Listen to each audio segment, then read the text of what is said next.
regarde pas trop la télé, je regarde pas trop les journaux, donc c'est plutôt sur les réseaux sociaux que je vois les informations. Les réseaux sociaux surtout, et après aussi un peu l'application Le Monde pour avoir des notifications en temps réel de ce qui se passe. Sur l'île réseaux sociaux et quand je retourne chez mes parents, c'est la télé.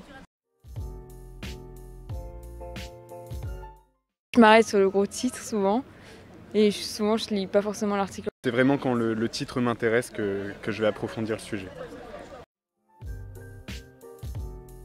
Moi j'arrive pas à faire la différence en parlant avec les uns et les autres et il y en a qui sont assez au taquet dessus et qui s'informent de tout. C'est assez compliqué de s'y retrouver, surtout en tant qu'étudiant quand on n'a pas vraiment le temps d'aller chercher plus l'info que ça.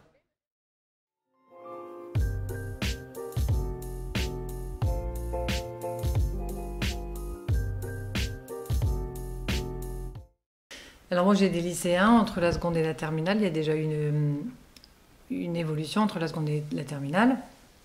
En seconde, ils reconnaissent s'informer au journal télévisé, et pour eux c'est toujours TF1.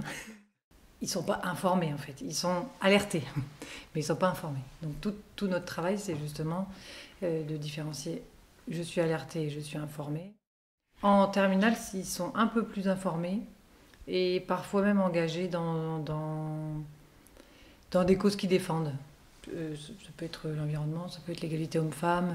Il y a des gamins qui sont très pointus là-dessus.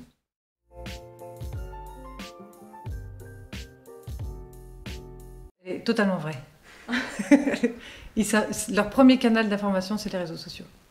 Moi, je me dis que le réseau social est un canal, mais il faut être formé, alerté, protégé.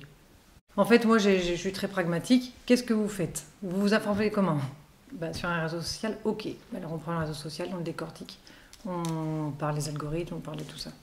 Je commence un chapitre, je pars toujours d'un fait d'actualité et je remonte le fil. Mais c'est comme ça qu'on nous demande de plus en plus de faire. Je remonte le fil pour connaître les causes et puis pour donner de la profondeur au fait d'actualité qui ne peut pas être comme ça épidermique.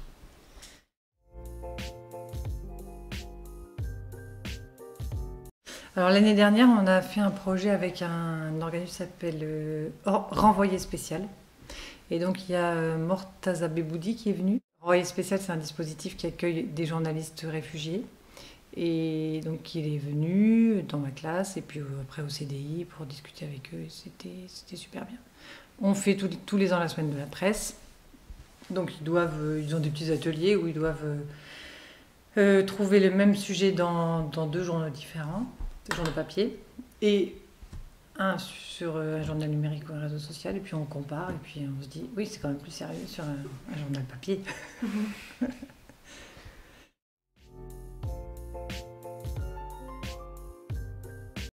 Alors, ils se font moins avoir. Ouais. Là, ils disent, ah, j'ai failli me faire avoir, je me suis pas fait avoir. et puis, ils le font de plus en plus, parce qu'aussi, je leur donne du travail sur ça. Je dirais qu'entre le début et la fin, ils sont plus curieux. Après, j'ai pas la main sur la manière de s'informer. Il y a tellement de choses qui leur manquent, pour justement décrypter l'actualité. L'éducation aux médias, ça devrait être obligatoire. Il y a des profs qui font un travail formidable de classe média, des choses comme ça.